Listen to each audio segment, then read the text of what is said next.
Voici la seconde vidéo du chapitre Triangle et parallèle du programme de 4e. Dans cette vidéo, nous allons voir la réciproque de la droite des milieux. Commençons par une activité. Vous allez pouvoir mettre la vidéo sur pause pour répondre aux questions suivantes. Je vais donc tracer un triangle ABC.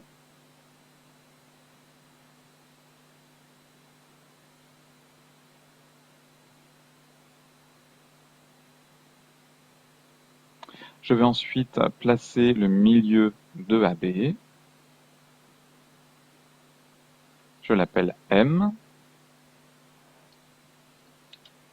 Je trace ensuite la parallèle ABC passant par M.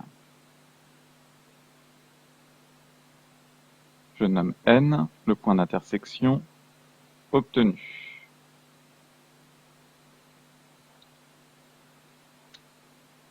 Que peut-on dire du point N?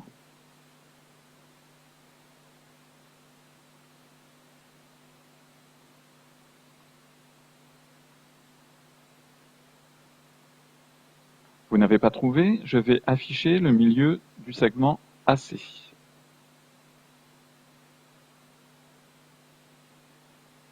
Ce milieu est appelé D.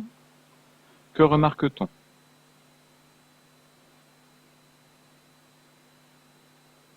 On remarque que les points D et N sont confondus, donc N est le milieu du segment AC. Nous avons donc la réciproque de la droite des milieux. Dans un triangle, si une droite passe par le milieu d'un côté et est parallèle à un deuxième côté, alors elle coupe le troisième côté en son milieu. Ici, nous avons effectué une hypothèse, une conjecture. Vous pourrez démontrer ce résultat en classe. Voyons un exemple d'utilisation. On considère la figure suivante telle que AB est parallèle à DT. Le but sera de montrer que B est le milieu de ET. Pour prouver ceci, nous allons effectuer un raisonnement en 3 étapes. Première étape, la recherche des informations.